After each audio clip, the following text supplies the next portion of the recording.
Hello, guten Tag. Paris, France. We're here. Andito na kami. Ayan, ganda dito. Ayan yung view. Ano pangalan ng Charles D. Gallo? Yung ano, pero hindi ko alam kung paano i-pronounce. Basta ang ganda-ganda dito. Buti maganda yung weather ngayon. Oh.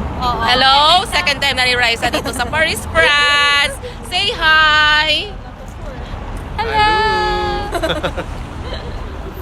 Ayan, oh. Ayan.